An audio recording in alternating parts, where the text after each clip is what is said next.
महामृत्युंजय गायत्री मंत्र, जिसे आम भाषा में मृत संजीवनी मंत्र के नाम से भी जाना जाता है, एक ऐसा मंत्र, एक ऐसी विद्या, एक ऐसा ज्ञान जिसके प्रयोग मां से किसी भी मृत जीव को वापस जीवित किया जा सकता है। इतना पावरफुल मंत्र जिसका सर्वप्रथम ज्ञान प्राप्त करने वाले एक महान ऋषि, जिन्हें स्वयं भगवान शिव ने उनकी घोर तपस्या से प्रसन्न होकर वरदान स्वरूप इस विद्या का ज्ञान दिया था। फिर आखिर ऐसा क्या हुआ कि कभी देवताओं के गुरु बनने की इच्छा रखने वाले इस महान ऋषि को असुरों का गुरु बनना स्वीकार हुआ? तिरस्कार।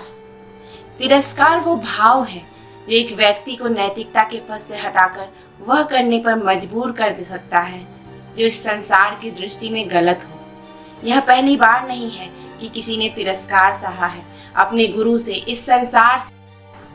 पुराणों के पन्नों में ऐसे कई नाम हैं, फिर चाहे वो अंगराज कर्ण हो या फिर दैत्य गुरु शुक्राचार्य।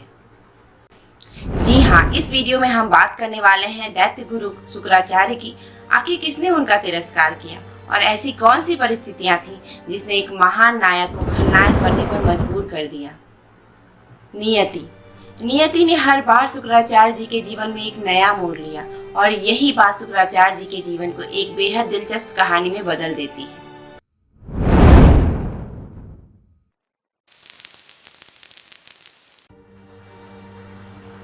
तो आइए समझते हैं शुक्राचार्य जी के जीवन को बचपन से।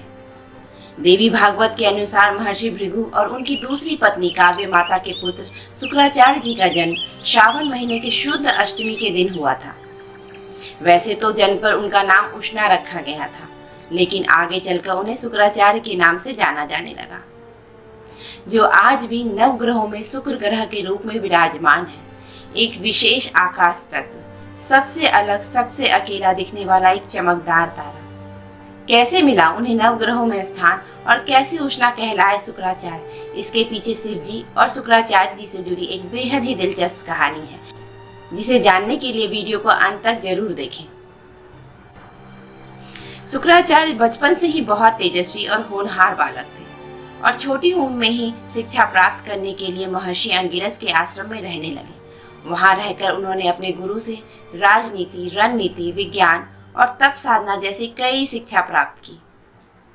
देखते ही देखते शुक्राचार्य महर्षि अंगिरस के सबसे होनहार विद्यार्थी बन चुके थे। लेकिन धीरे धीरे उनके मन में ईर्ष्या की भावना पैदा होने लगी और उनका मन विचलित होने लगा। दरअसल ऋषि अंगिरस के गुरुकुल में अन्य शिष्यों के साथ एक और शिष्य भी शिक्षा ग्रहण कर रहा था और वह था महर्षि अंगिरस का अपना पुत्र बृहस्पति। कुछ समय बाद शुक्राचार्य को ये लगने लगा कि ऋषि अंगिरस अपनी बेटी की तरफ ज्यादा ध्यान दे रहे हैं और उनके साथ पक्षपात हो रहा है। कुछ दिनों तक तो ऐसा ही चलता रहा। फिर आखिरकार शुक्राचार्य के सब्र का बांध टूट गया और उन्होंने अपने गुरु से पूछा, मैं बृहस्पति से ज्यादा श्रेष्ठ हूँ, तो क्यों आप उस पर ज्यादा ध्यान देते हैं? ऋषि अंगिरस ने मुस्कुराते हुए उनसे कहा, उनके लिए तो सभी शिष्य एक समान हैं, फिर भले ही कोई उनका बेटा ही क्यों ना हो। लेकिन शुक्राचार्य का मन ये मानने को तैयार न था और उनकी बढ़ती हुई ईर्ष्या के सामने गुरु के शब्द फीके पड़ गए। आखिरकार उन्होंने ऋषि अंगिरस का आश्रम छोड़ दिया और कई दिनों तक जंगल में भटकते भटकते वो ऋषि गौतम के आश्रम जा पहुंचे। ऋषि गौतम को अपना गुरु स्वीकार करते हुए उन्होंने आगे की शिक्षा ऋषि गौतम के पास रहकर पूरी की।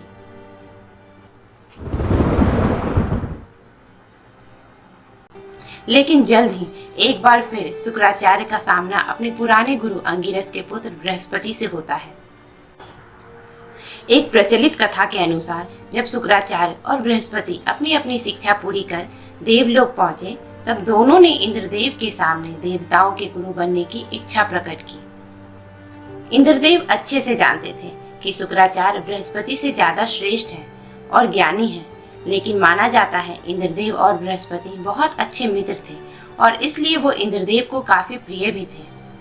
और साथ ही शुक्राचार्य की माँ काव्य माता एक दैत्य पुत्री थी, एक राक्षस की बेटी। इस वजह से इंद्रदेव ने भरे दरबार में शुक्राचार्य से यह कह दिया कि एक राक्षसी का बेटा देवताओं का गुरु कभी नहीं बन सकता, तुम देवताओं के गुरु बनने लायक नहीं हो।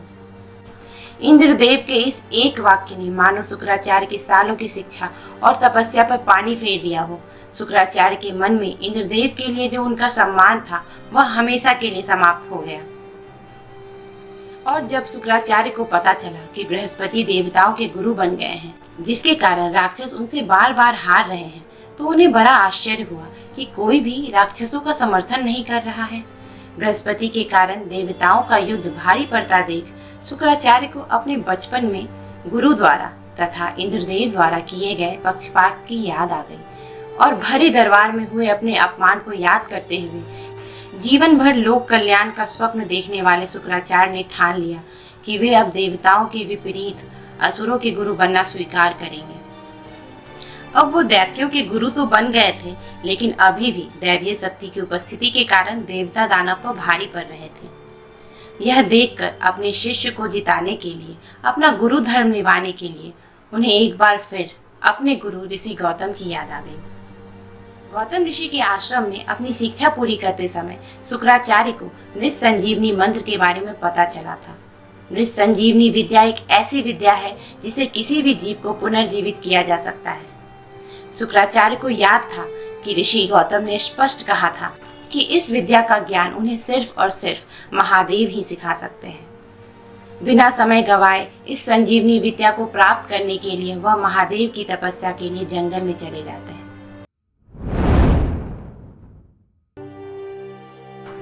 अपनी तपस्या को कठिन बनाने के लिए उन्होंने पेड़ के नीचे आग जलाई और उस आग के धुएं में उल्टा लटक गए ताकि धुआं उनकी आंखों में लगातार लगता रहे। दिन बीते, रातें बीती, महीने बीते, लेकिन वह उसी पेड़ से उल्टा लटके रहे। शुक्राचार्य के दृढ़ निश्चय और कठिन तपस्या को देखकर एक बार फिर इंद्रदेव भयभीत हो गए और उन्होंने उनकी इस तपस्या को भंग करने के लिए बहुत कोशिश की, लेकिन फिर भी उनकी तपस्या नहीं टूट रही थी। तब इंद्रदेव ने उनकी तपस्या भंग करने के लिए अपनी पुत्री जयंती को उनके सामने भेजा। अपने पिता इंद्रदेव की आज्ञा के अनुसार जयंती शुक्राचार्य जी के पास आती है और उनके सामने जल रही आग में मिर्च डाल देती है, जिससे धुआं और अधिक तीव्र हो जाता है।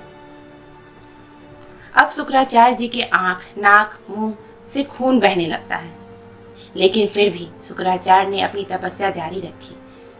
अपने भक्त का दर्द देखकर और उनकी भक्ति से प्रसन्न होकर महादेव वहां प्रकट हुए और उन्होंने शुक्राचार्य जी को मृत संजीवनी मंत्र का ज्ञान दिया और वचन लिया कि वो कभी भी इस विद्या का गलत इस्तेमाल नहीं करेंगे।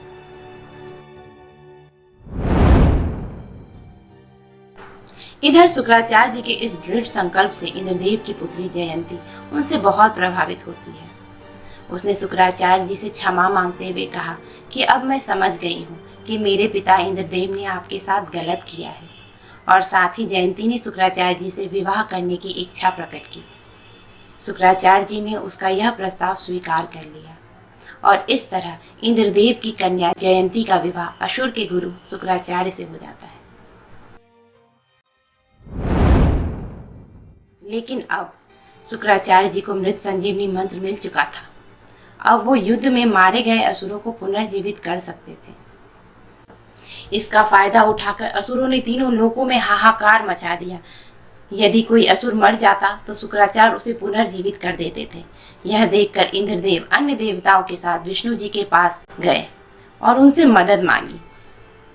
अब विष्णु जी तो विष्णु जी थे, असुर उनका सामना कैसे कर सकते थे। जब विष्णु जी युद्ध क्षेत्र में उतरे तो सारे असुर अपनी जान बचाकर वहां से भागने लगे। इंद्रदेव तथा अन्य देवता भी उन असुरों का पीछा करने लगे। रास्ते में शुक्राचार्य की माता काव्य माता का आश्रम आता था। असुर उनके पास पहुंचकर अपनी रक्षा करने की गुहार लगाते हैं। आप हमारे गुरु की माता हैं, कृपया हमारी रक्षा करें, अन्यथा ये देवता हमें मार डालेंगे। काव्य माता ने असुरों की रक्षा करते हुए देवताओं को कहा कि वो वहां से चले जाएं। माता ने कहा, ये असुर अब मेरी शरण में हैं और उनकी रक्षा करना मेरा कर्तव्य है। फिर भी इंद्रदेव वहां से नहीं गए और असुरों पर आक्रमण करने के लिए आगे बढ़ गए। यह देखकर काव्य माता ने अपनी शक्ति से सभी देवताओं को बंदी बना लिया। हारे हुए इंद्रदेव ने विष्णु जी का आवाहन किया और कहा कि आप काव्य माता से हमारी रक्षा करें, क्योंकि वह अधर्म का साथ दे रही हैं। विष्णु जी वहां पहुंचे और काव्य माता से अनुरोध किया कि वह असुरों को शरण ना दें और देवताओं को छोड़ दें। इन असुरों ने तीनों लोकों में हाहाकार मचा रखा है। फिर भी काव्य माता ने असुरों को छोड़ने से इनकार कर दिया। बार बार बोलने पर भी काव्य माता ने असुरों को नहीं छोड़ा। एक बार फिर धर्म की रक्षा के लिए मजबूर होकर विष्णु जी ने सुदर्शन चक्र से काव्य माता का वध कर दिया और बंदी देवताओं को छुड़ा लिया। इस प्रकार यह युद्ध तो समाप्त हो गया। बाद में शुक्राचार्य ने मृत संजीवनी विद्या के इस्तेमाल से माता को पुनर्जीवित तो कर दिया, पर इस घटना के बाद गुरु शुक्राचार्य भगवान विष्णु को अपना शत्रु मानने लगे। इसके बाद भी देवताओं और असुरों के बीच कई युद्ध हुए, पर मृत संजीवनी मंत्र के कारण हर बार असुर देवताओं पर भारी पड़ रहे थे। यह देखकर सभी देवता अपने गुरु बृहस्पति के पास पहुंचते हैं।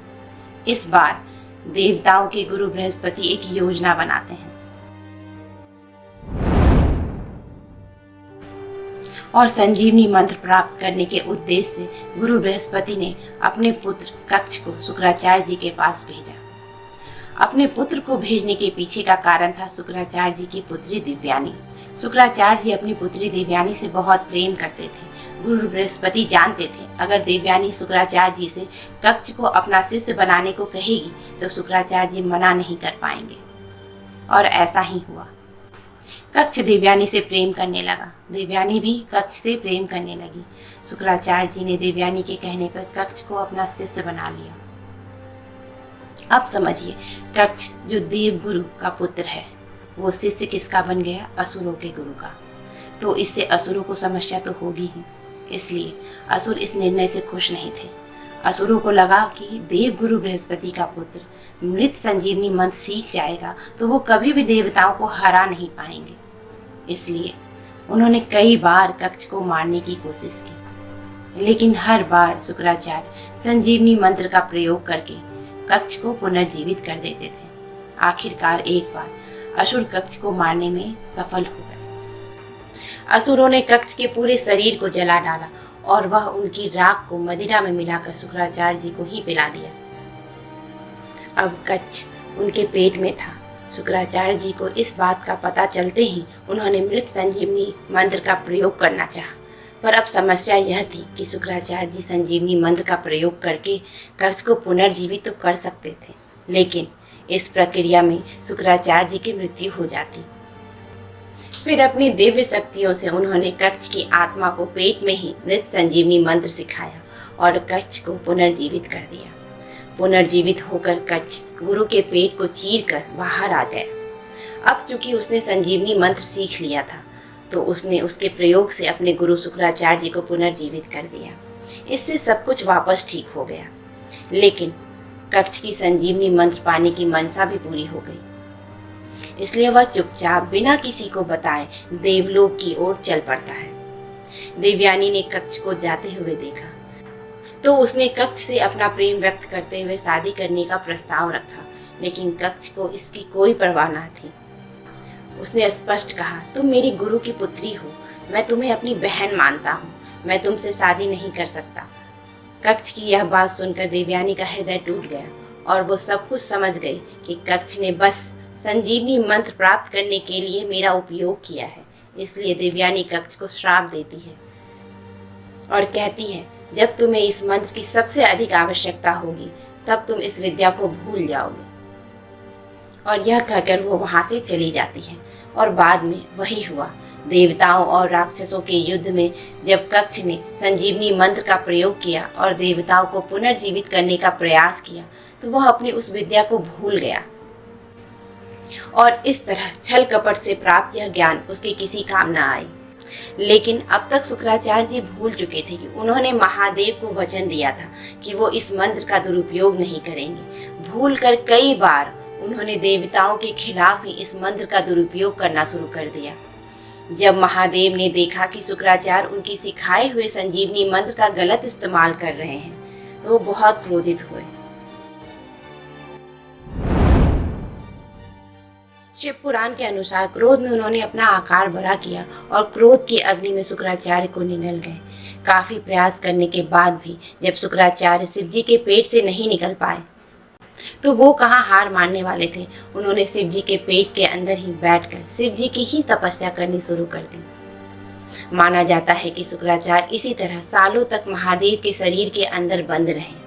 फिर एक दिन भगवान शिव शुक्राचार्य की तपस्या से पिघल गए और उन्होंने शुक्राचार्य को अपने पेट से निकाल दिया और साधना से इतने प्रसन्न हुए कि उन्होंने वरदान दिया और कहा कि विपरीत और भीषण परिस्थिति में भी तुम्हारे द्वारा की गई इस अद्भुत तपस्या से मैं बहुत प्रसन्न हूँ। आज से तुम शुक्राचार्य कहलाओगे और तुम नव ग्रहों में स्थान पाओगे। इतने वर्ष तक तुम मेरे पेट में रहे और शुक्र के रूप में बाहर आए, इस कारण से तुम मेरे पुत्र भी कहलाओगे। इस कथा का सबसे बड़ा संदेश यह है कि यदि आप में प्रतिभा है तो पूरी दुनिया एक ना एक दिन उसका सम्मान करेगी ही। चाहे अंगिरस जैसे कोई भी गुरु पक्षपात करे, आपकी प्रतिभा को कोई नहीं दबा सकता। और एक बात जो इस कहानी से हमें पता चलती है कि अपने शत्रु बृहस्पति के पुत्र होने के बाद भी उन्होंने कक्ष को ज्ञान दिया।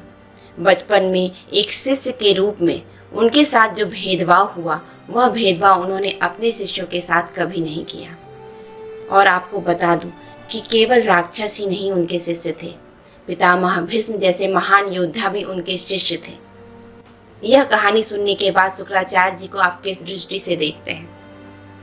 अगर वीडियो अच्छी लगी तो वीडियो को लाइक करें और ऐसी ही रोचक कथा कहानियों के लिए चैनल को सब्सक्राइब करें। मिलते हैं एक और नई वीडियो के साथ, तब तक के लिए धन्यवाद।